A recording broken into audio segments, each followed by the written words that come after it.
Bueno, chicos, muy buenos días, bienvenidos. Arrancamos nuestra sesión ya 7. Básicamente, ¿en qué estamos hoy? Ya empezamos a desarrollar los primeros ejercicios que vamos a pasar ahí al PCIN y después a Java, pero hay un tema que nos debe quedar ya, que es lo del diagrama de flujo, ¿no? Esos diagramas de flujo básicamente son la representación gráfica de procesos, ¿sí? Inicialmente, pues va a ser para explicar el paso a paso de qué es lo que hace nuestro algoritmo y nos permite verificar la lógica. Digamos que en estos primeros programas pues son digamos que muy sencillos, pero la idea también es que vayamos digamos que agregándole complejidad al proceso y al desarrollo de nuestros algoritmos. Entonces, tener en cuenta eso. Que digamos que era averiguar este tipo de simbolitos, ¿sí? Básicamente, pues, ya habíamos visto ayer uno de ejemplo, pero estos son los principales. Bueno, ahí falta el de impresión, el de mostrar que es el que tiene como una hojita curva abajo, el rectángulo que tiene, es como el que falta. ¿Qué debemos tener en cuenta con los diagramas, digamos que con estos diagramas de flujo? Son documentos de soporte en muchos procesos. Como les decía, no es que a futuro cada vez que usted respire una variable tenga que hacer el diagrama de flujo. Ya hay procesos pequeños que digamos que ya uno los empieza a obviar, pero ya uno sí debe registrar procesos grandes, registro del cliente, conexión a base de datos, no sé qué. Entonces el proceso macro, por decirlo, sí se utiliza. En seguridad informática se necesita. En la seguridad informática uno piensa que solo es hackear, ¿no? Eso toca documentar, que es la parte más harta, ¿sí? Crear políticas de seguridad, y políticas de seguridad no es cambien la clave, sino un documento que redacte, que enseñe cómo va a capacitar a todo el mundo. Eso es larguísimo y eso requiere un proceso de documentación. ¿Y de dónde parte? Pues de analizar el proceso de la empresa, ¿sí? Usted llega a una empresa de producción, no sé, de cerámicas, ¿sí? Usted es ingeniero, usted no sabe cómo producen eso, entonces tiene que averiguar cómo es el proceso comercial, cómo es el proceso de producción, qué software utiliza, no sé. Entonces imagínese, todo el mundo se lo dice, pero digamos que los encargados de sistemas tienen que levantar esos procesos, plasmarlos y empezar una serie de análisis. Entonces los flujogramas o los diagramas son muy, muy utilizados. Hay también digamos que no sé si llamarlo tendencia, pero digamos que una técnica de programación de automatización, ¿sí? Que es basada en procesos. Yo ya les he comentado, la automatización ya existe y no son robots, ¿sí? Es software, son computadores que nos permiten hacer automatizar muchos procesos internos, envío de correos, que entre una página, que genere un Excel, que de ese Excel genere una plantilla, ¿sí? Eso se puede automatizar. Pero para automatizarlo, deben tener el proceso. Y el proceso en realidad debe ser un diagrama de flujo, ¿no? Entonces, para que no lo menosprecien, ¿sí? Vean que esto lo van a seguir utilizando y ustedes como programadores, ingenieros, siempre lo van a tener. Entonces, pues, en la parte de desarrollo, entonces que vean también como la importancia de estos diagramas. Inicialmente, pues son para nuestros microprocesos, para nuestros procesos de entender la lógica que los vamos a utilizar, ¿sí? Que lo vamos a utilizar. ¿Qué más debemos tener en cuenta? Básicamente, pues digamos que los ejercicios de nosotros van a ocupar una o dos hojitas, ¿sí? Entonces, digamos que hay una serie de elementos que también debemos tener en cuenta como los siguientes. Bueno, vamos a sacar el lápiz. Bueno, nos falta la figura de salida, que es la que es un rectángulo con la curvita abajo, bueno, más o menos. Ese es el de salida, ¿no? Cada vez que vayamos a imprimir o sacar algo, ese ya lo habíamos visto, salida. Hay otro que se utiliza que son los conectores. Los conectores es un circulito pequeñito con un número. Este conector lo utilizamos. El conector es un circulito pequeñito con el número. Bueno, más o menos quedó. Ese es cuando hacemos el diagrama de flujo y no me cabe en la hoja. Entonces yo finalizo 1 y en la siguiente reglón ese mismo 1, o sea, el 1 sigue el 1, 2, 2. Entonces, para que no se estresen, lo mismo, no lo vayan a empezar de derecha a izquierda, a no ser que sean árabes, ¿sí? O israelitas que escriben al revés. El proceso casi siempre es, digamos que entonces 1, 2, 3, 4, 5, digamos que no, digamos que eso es para que organicen el diagrama. Entonces, no sé si queda claro, o sea, supongamos que este es mi diagrama de flujo, acá yo pondría 1, porque no me cabe más físicamente la hoja, paso acá al siguiente 1 y continúo con mi proceso. 2 y 2, ¿sí? Y así sucesivamente es un conector para sobre todo cuando se imprime, entonces tener como la relación. Hay mucho software que también ya no se evita, hay mucho software para realizar, también sería bueno que empiecen de pronto a buscar un software de esos de mapas mentales, casi siempre tienen la opción de estas figuritas, y también lo pueden hacer y ya pues digamos que ya lo hacen más grande, aunque inicialmente pues como son poquitos pasos, creo que nos podemos defender ahí con la presentación con las figuritas de presentación de Google.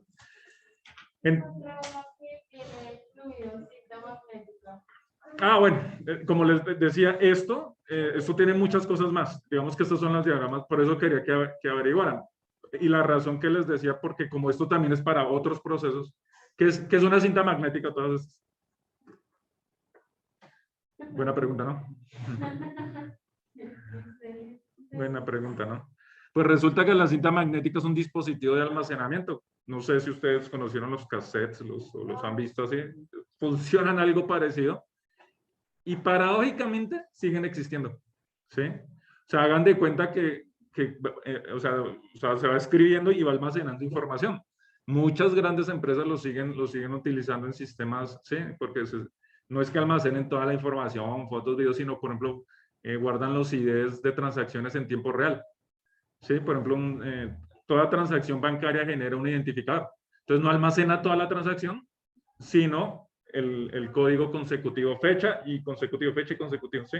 Entonces, como son empresas gigantísimas que generan miles de transacciones, tengan en cuenta que por grande que sea la organización, eso tiene un límite de transacciones por segundo. Llámese Visa, llámese Banco de Citibank, todo eso tiene un límite, ¿sí? O sea, eso no es que los 7.000 millones de habitantes creamos cuenta en Citibank y vamos a ver el saldo a la vez si se puede. No, ellos calculan y los departamentos de sistemas tienen unas proyecciones de crecimiento. Esas cosas tienen unos límites, que básicamente el cloud y eso lo que está haciendo es democratizar, entre comillas, ese tipo de servicios, ¿sí? Por ejemplo, esos servicios de Big Data y eso existían en los 70s, pero eran costosísimos y para grandes empresas.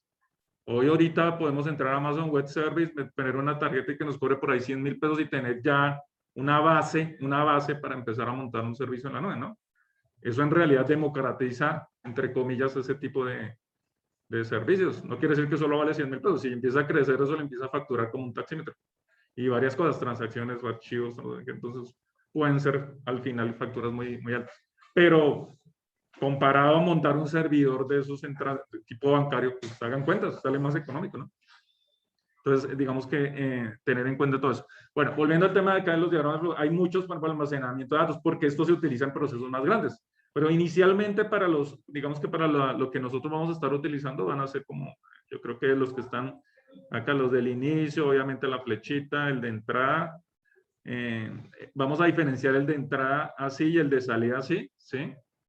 Acá dice entrada y salida porque digamos que hay unos que lo utilizan para, sí, pero para que no nos confundamos ya, el inclinado es para capturar información. Y el de la partecita de abajo curva para mostrar información. Rectángulo normal proceso y el rombo condicional, ¿sí? Entonces tener en cuenta esos, digamos que con esas estructuras que vamos a hacer.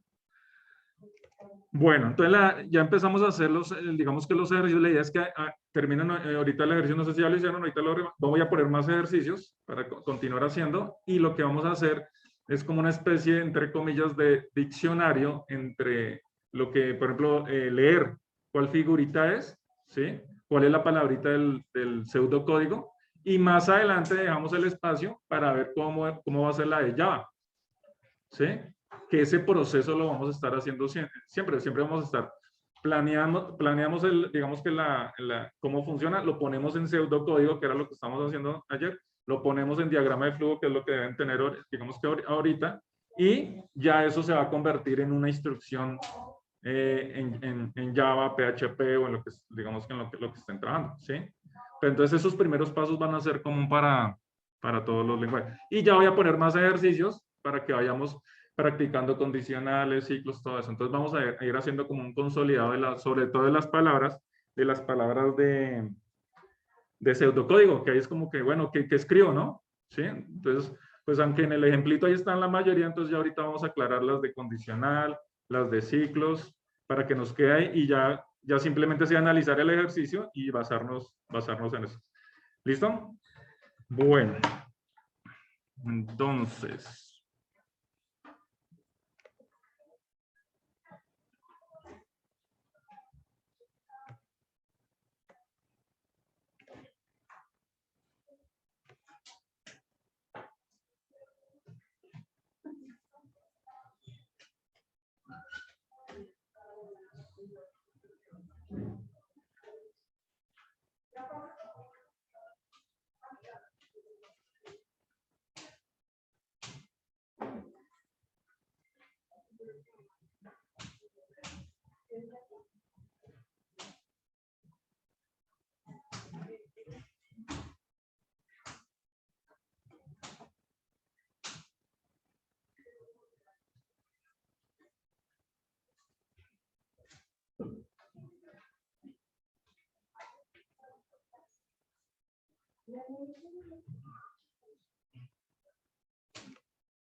Mire, chicos, esto es lo que vamos a hacer más o menos con todas las estructuras, ¿sí? Ese fue el que hicimos, digamos que ese es el que ya el primer ejercicio que utilizamos para el ejemplo, y lo único que tenían que hacer era el diagrama de flujo. Ahí más o menos ustedes les debe haber quedado más bonito porque ya están viendo diseño gráfico. Entonces, acá básicamente vemos al lado izquierdo, acá en naranjita, no está todo resaltado, pero es el algoritmo el pseudocódigo que utilizamos en el algoritmo, que es más o menos lo que nos ayuda a hacer PCIN. Si se dan cuenta, PCIN nosotros lo vamos a programar en pseudocódigo y él nos va a ayudar a analizar, digamos que toda la estructura, y él también más adelante nos ayuda a comprender un poquito el código. Entonces acá es el ejemplo de inicio de algoritmo. Esto también lo puedo hacer yo en papel, ¿sí? O sea, no dependamos solo del PCIN. El PCIN es una herramienta que nos permite hacer, pero hay procesos a veces, usted podría con su lapicito, papel y hacerlo, y borrador y probar, sí, de por sí que así es que se programa antes de llegar a desarrollar. Y todavía se sigue haciendo. Cuando son procesos grandes, usted sí, no va a abrir el editor y ya, ¿sí? No inspira Metron y empezar a generar código. Sí planear muy bien, entonces sí toca echar, yo digo, papel y lápiz, ya ustedes mirarán en qué aplicación lo hacen, pero planear los recursos y al orden y empezar problema por problema, empezarlo a resolver. Entonces esto se hace en papel, esto sería una hojita. Inicio algoritmo, variables, como aparece ahí, entero, esto es para definir el tipo de dato, ya adelantándonos un poquito que en Java sí toca decir. ¿Qué tipos de datos hay? Entero, pues numéricos, decimales, técnicamente que aparece, creo que es float que aparece allá, ya después lo vamos a aclarar, que es de pronto un precio 10.4, ¿sí? Una nota 3.3, ¿sí? Entonces ahí tocaría definir, que si son dos, pues en un reglón dejo las enteras y en otra dejo los decimales. Cadenas de caracteres o strings, ¿sí? Nombres, ciudades, códigos alfanuméricos, ¿sí? Entonces uno hace como ese inventario que tenga ahí. Acá pues son solo letricas porque son enteras. Primer paso, digitar la variable A. Así es que uno, digamos que el pseudocódigo es así como entre lo que tengo pensado a lo que voy a hacer. ¿Sí? Digitar la variable B. Almacenar en C la suma de A más B. Eso es el pseudocódigo. Es utilizar nuestras palabras, pero ya enfocado hacia la parte técnica. ¿Sí? ¿Sí? Y esto lo traducimos, que es lo que está acá en ya las instrucciones de PSIN, que es casi lo mismo. Mostrar el valor de C y fin del algoritmo. Era básicamente en papel, nosotros podríamos hacerlo. Por eso les decía que primero intentáramos organizar para no llegar directamente y pensar que solo son estas letras las que nos sirven. En realidad el pseudocódigo es en papel y lápiz, pero es organizar la idea que yo tengo, digamos que tengo presupuestada o el proceso que yo tengo presupuestado.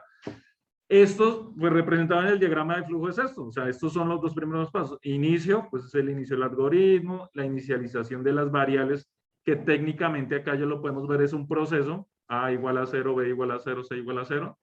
En Java, pues ahí ya va a haber una palabrita antes que nos va a permitir definir que si es string, que si es flotante, ¿sí?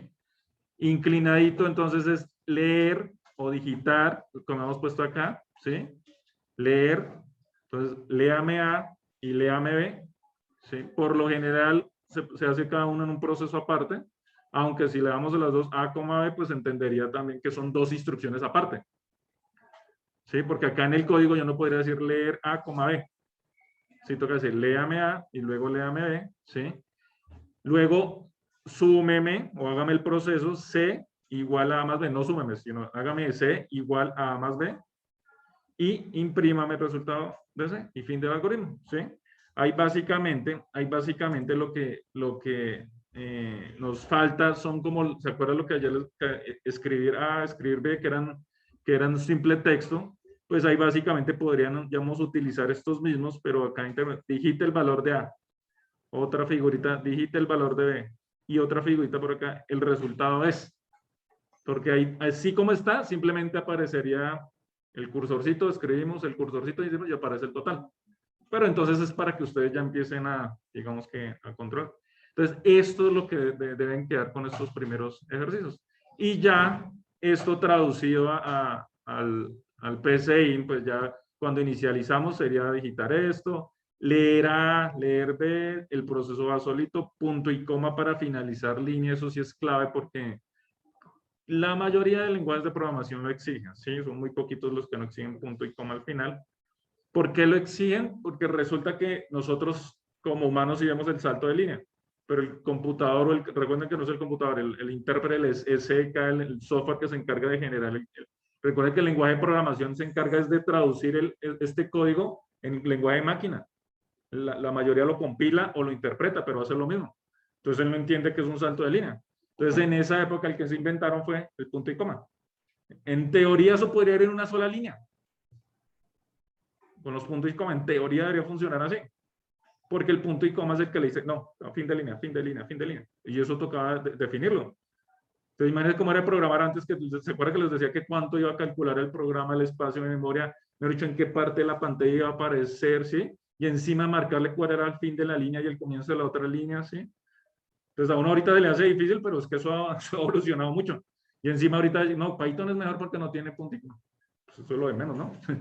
Pero para que se den cuenta cómo hemos ido avanzando. Entonces, esa es la razón de ese punto y coma marca un final de línea.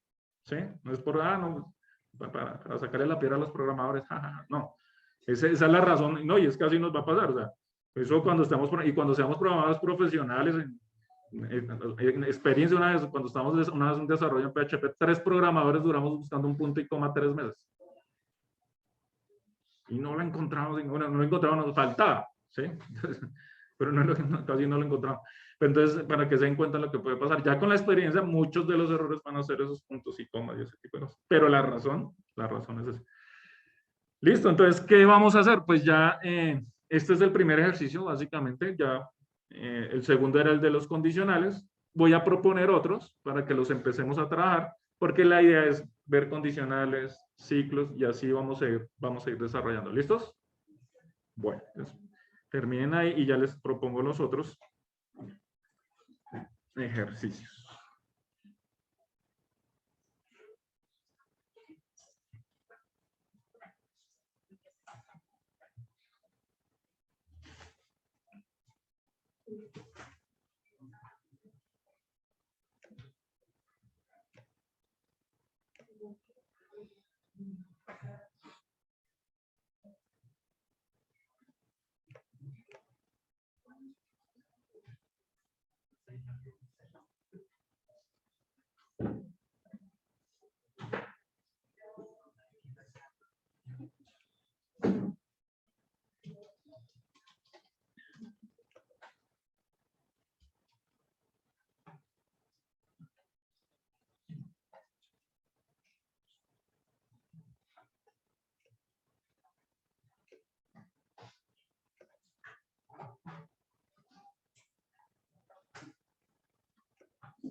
Listo, chicos. Estos son los tres nuevos ejercicios. Ya les saco la imagen, se los envío al grupo de WhatsApp ahí para que lo tengan. Entonces, básicamente es ya como para ir cerrando este tema inicial de simples variables y condicionales. Entonces ahí ya tienen que empezar a guardar porque nos toca también hacer algo de ciclos, de for, todo eso, entonces y vamos a ir avanzando. Esa es como la dinámica. Todo eso que vimos en teórico en las estructuras, pues vamos a empezar a ver los ejercicios para empezar a probar. Y al final ya vamos a empezar a mezclar todo, ¿no? Bueno, el primero fueron los que pusimos ya, por eso dice segundo. Pseudocódigo, operaciones, hacer un algoritmo que lea dos números, uno almacenado en B, uno en B, y los almacene y nos muestre su suma, resta, producto y división. Es una variación del que hicimos, eso es sencillo. O sea, leemos dos números y hacemos las operaciones. ¿Sí? Lean muy bien lo que necesitamos, ¿sí? Y nos muestra. Segundo, ya ahorita tranquilos, tranquilos, no se estresen. El tercero, que sería el segundo, dice operaciones, hacer un algoritmo que lea dos números almacenados uno en B, ¿sí? Ah, bueno, mentiras, es el mismo, mentiras. Sí, sí, sí. El otro es el siguiente, listo. Ah, sí, es que aquí están los dos. Eh, hallar el área de un rectángulo. Eso es un algoritmo aparte. ¿Cómo se halla el área de un rectángulo? Averigüen. Eso es sencillo. Buscan en Google cómo hallar pero entonces ya después lo convierten en pasos lógicos. Recuerden, algoritmo y diagrama de flujo. Listo. Y el otro es que están acá los dos metidos. El otro es, ahí sí ya vamos a empezar a utilizar condicionales. Dice, solicitar tres números. Y el algoritmo debe decir, recuerde que eso nos está diciendo, debe decir cuál es el mayor o cuál es el menor o si son iguales. Entonces ya ayer lo hicimos con dos números, hoy ya son tres números. Entonces ahí ya tienen que pensar cómo meten. La condicional solo tiene dos caminos, ¿sí? A es mayor que B. Si necesitan más, pues después de esa pueden preguntar y preguntar y preguntar, pero de a dos. Ese if, ¿vale? No es que le vayan a poner 15 ramitas al if y que él pregunte y él decide, no. Solo son dos, sí, no. Y ya con ese sí, no tienen que hallar la lógica. Aclaro eso. Entonces serían eso, en realidad son esos dos ejercicios, tres ejercicios que están estos dos. Estos dos son el mismo. Entonces repito, dos números y hacer todas las operaciones y los otros, hallar el área del rectángulo y lo de los tres números. Ya le genero la imagen y se los envío al WhatsApp.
¿Los qué?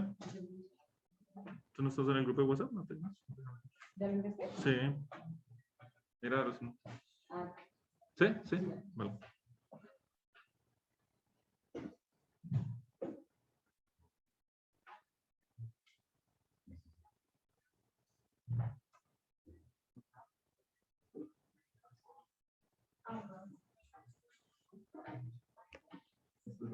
Tranquilo.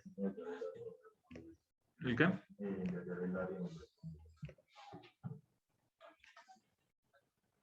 ¿Cómo es? Okay. Pues primero tienen que averiguar cómo se halla la fórmula matemática y después plasmarlo en un paso a paso. Es una fórmula matemática, por sí que es sencillo, pero busquen, es que ese tipo de cosas son las que nos... Sí, entonces toca el largo por el ancho. ¿Qué largo, cuántos centímetros tiene de largo y cuántos tiene de ancho? Y es una multiplicación. Pero es que o sea, ese tipo de cosas son las que nos toca hallar, cómo se halla el porcentaje, cómo se halla eso. Entonces, en realidad es una multiplicación. Por eso es que primero hacemos las operaciones y después básicamente es pedir dos datos, escribe el largo del rectángulo, el ancho, hace la multiplicación y la muestra. Eso es, en realidad es. Pero eso, ante eso nos vamos a enfrentar. No es necesario que te lo sepas, pero entonces averigua la fórmula en papel cómo se hace para poder tú solucionar y programar eso. Y así vamos a hacer varios, entonces, pero ya saben, buscan la fórmula, averiguan cómo se hace.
Bueno, ¿cómo van?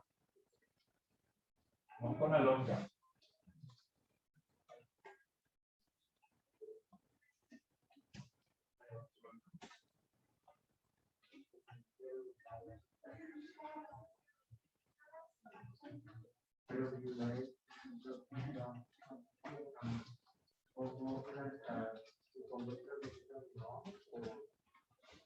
Sí, cada...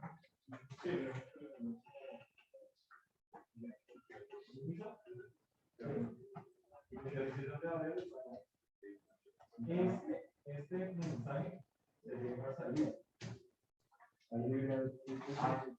Escribir es una salida de leerme, y bueno, sale y lee. El proceso de la operación y la salida sería una.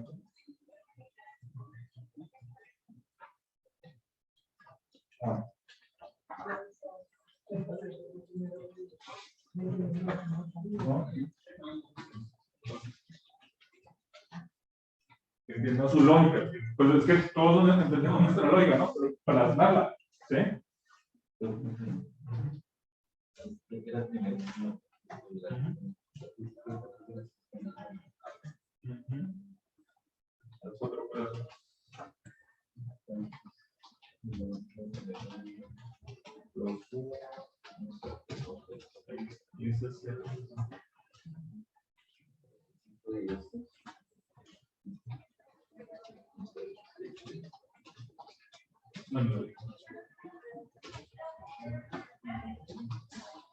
Cierra ahí.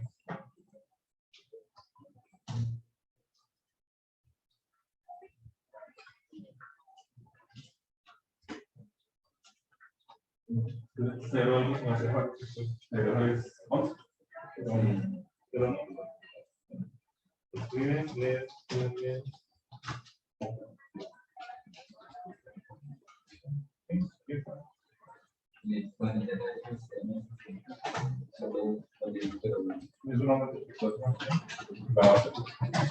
Entonces ahí, cuando ya empezamos a volverle la.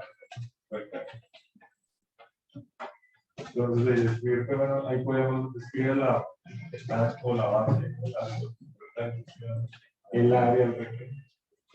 En realidad, sí, no afecta a la liga, pero sí.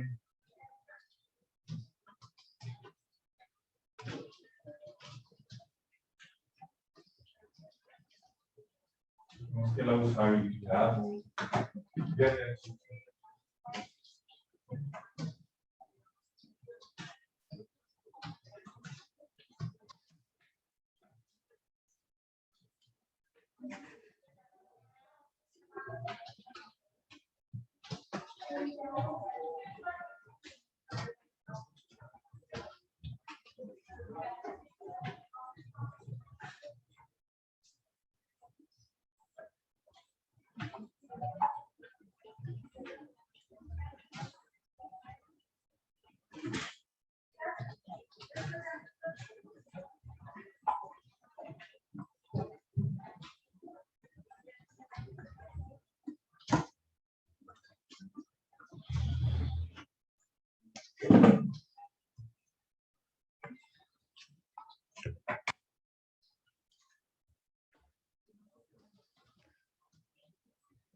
Aquí vamos a poner el resultado más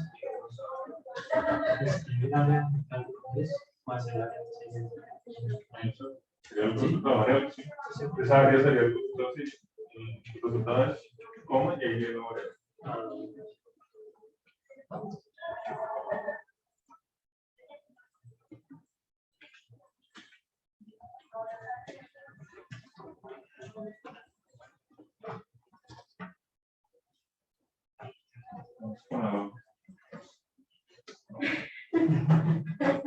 Y de nuevo, como yo pues acá está, como si es mayor o mayor.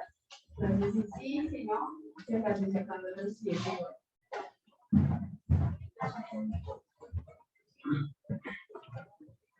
Y acá voy a mirar tu dice que ve si es el cuadro.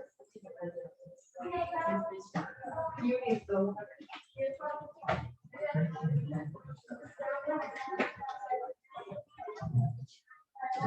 Ese condicional se te puede quedar. ¿Este? Porque en realidad estas muestras no son condicionales. Porque básicamente son las preguntas. Pero digamos que uno puede llegar a preguntar si A es, B, si A es mayor que B y ese utiliza unos símbolos que se Lo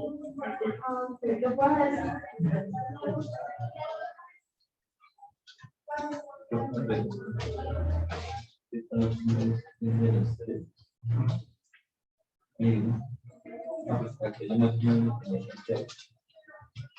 Pues digamos que la velocidad así es pero que sí, ¿no? Pues se calcula y si es mayor sí, esa como de dos pero hay una cosa que es lo que quiero que al final es que la prueba de escritura. La prueba de escritura es de empezar a asignar valores. Entonces hagamos la prueba. Luego A5 y B5 y C5. ¿Cómo cambia? A ver, 5 es mayor que 5. no, ¿Lo pongo así? sí, no, ¿Cuál de los dos puede? no dice que No, sí, acá es sí, sí, ¿cómo? A es mayor que B, sí, sí, se va acá, sí, no se va para acá, ¿cierto? Entonces, 5 es mayor que 5. No, entonces sería por acá. Luego, 5 es mayor que 5. no, Eso, ¿sí es? Eso es lo que tienes que organizar primero. Entonces ya, ahí ya tienes que mirar si está en la lógica que no sabe poner ahí. C o los tres son iguales o qué. Eso es lo que tenemos que empezar.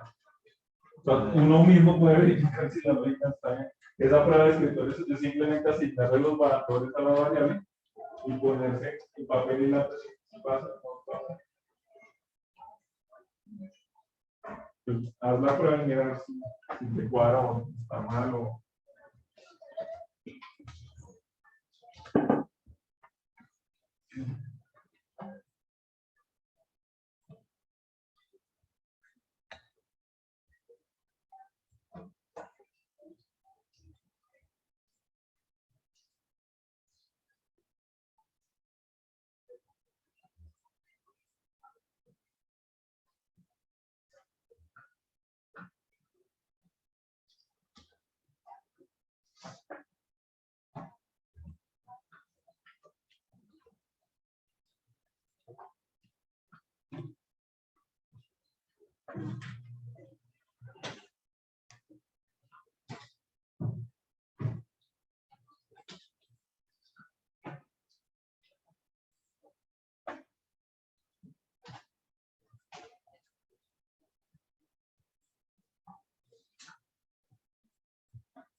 El tercero es el más interesante, ¿no?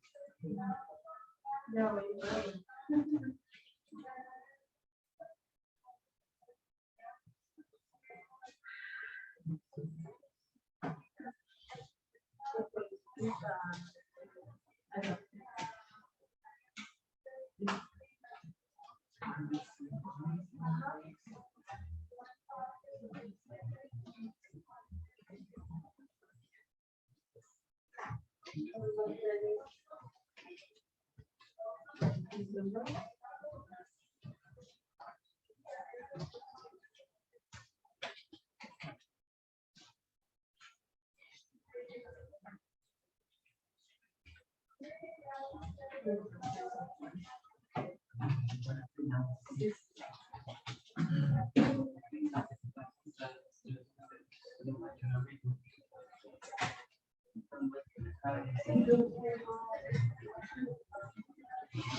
Dice esas dos cosas. Uno, verificar que es un rectángulo.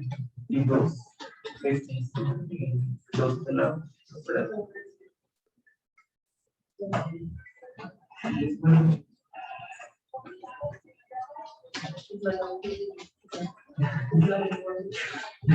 Sí.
Y la idea que según los tres menores comenzar a calcular si es mayor que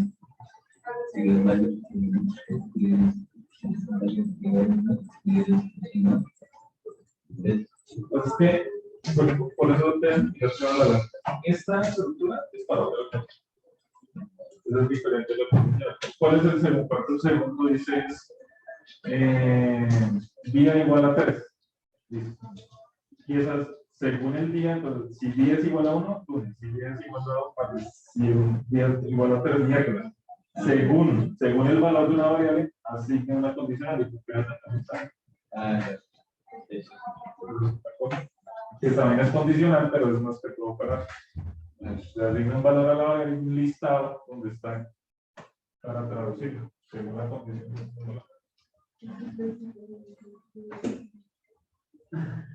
La fecha.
Bueno, hay unas elecciones que son con los que digo que no vamos a hacer la transición.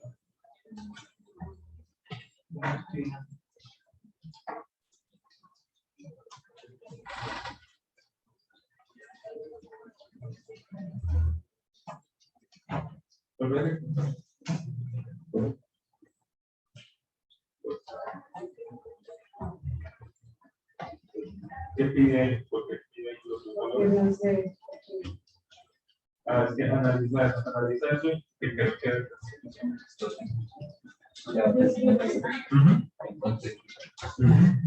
ahora tienes condicionales.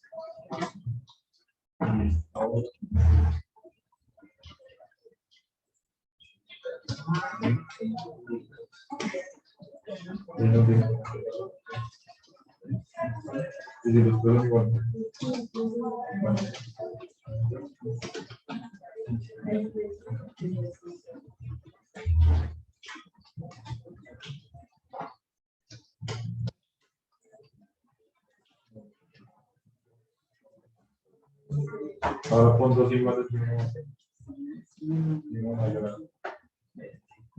No me importa. Es que eso es lo que nos gusta. Dos iguales, dos mayores y uno más grande. Sí, sí, como te va. Pero dos iguales. Sí, Eso es lo que tienen que ver. Los de por sí que eso no. Entonces dice lo que no viene.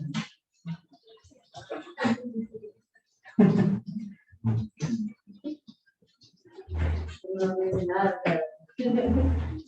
Porque pues, tocaba calcular los números y creo que tú decir no, pero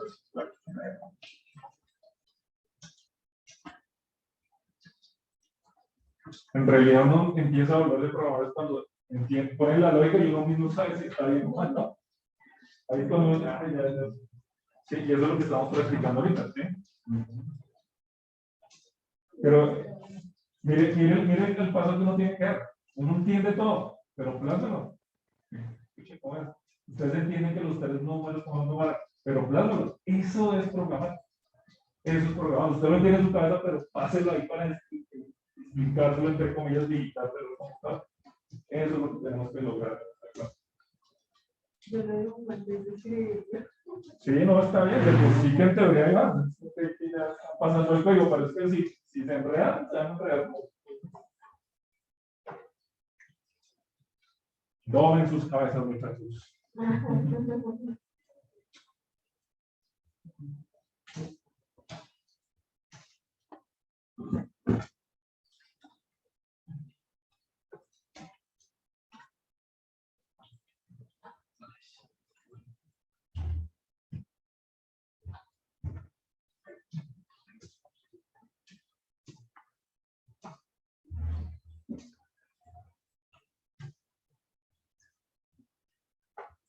Y en realidad cuando uno programa, son más los periodos de incertidumbre que no le funcionan.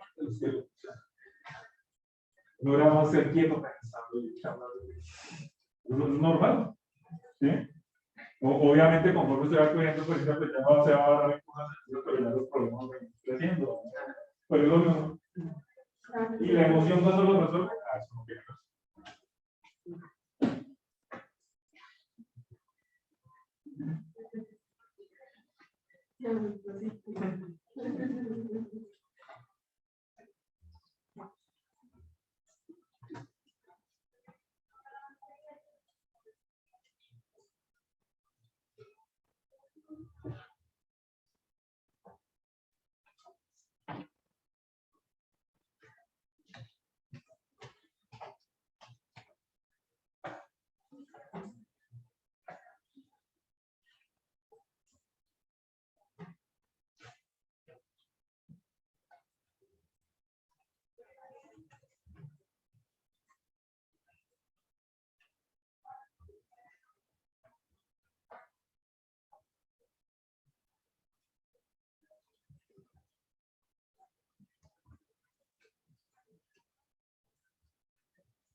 Ya.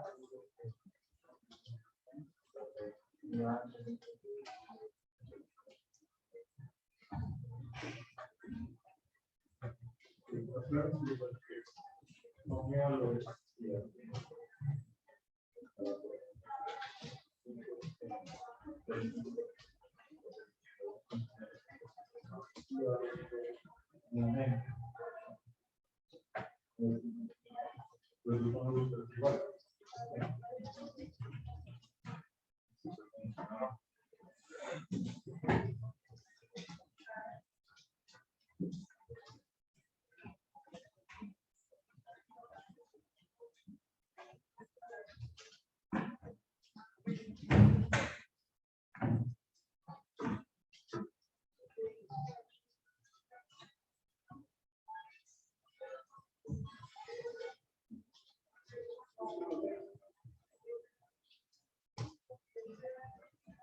Tenemos un 985.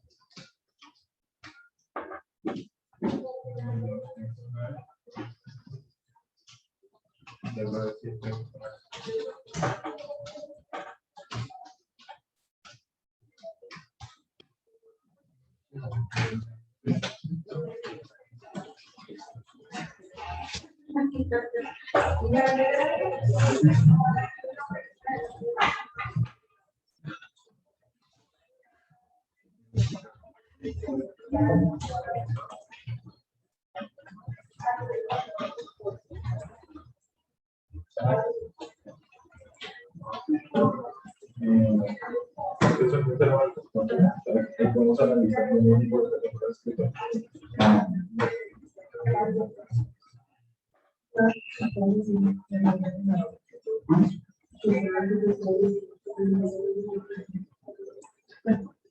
Sí, supuestamente.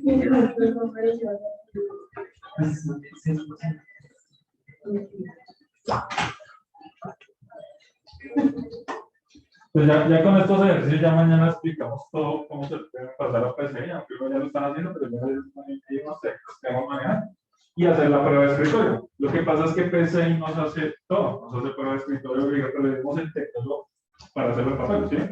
Porque PCI es una ayuda, ¿sí? No nos programa, el programador es usted. Entonces, por eso sí, tenemos el proceso de lógica de entenderlo, ¿sí? Porque si nos vamos directamente a PCI, ahí nos vamos a enfrentar a que si no coinciden las instrucciones y eso, nos vamos a enredar más.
Listo, chicos. Entonces, todo eso en el portafolio. Mañana hacemos retroalimentación a ver para empezar a comparar cómo les fue con la lógica, ¿sí? Ya empezamos a hablar de PCIN ya para que todos empecemos ya a trabajar en PCIN, ¿sí? Entonces, para aclarar cuáles son los codiguitos, todo eso, para que ya todos nos quede. Y de ahí en adelante ya entonces todo debe quedar también en PCIN. Y obviamente más ejercicios.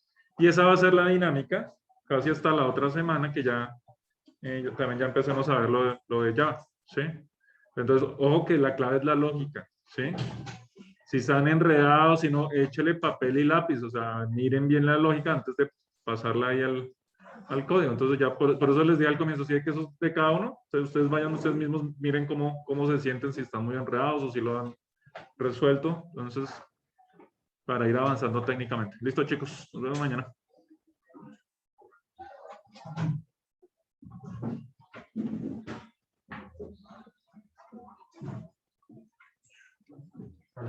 Luego.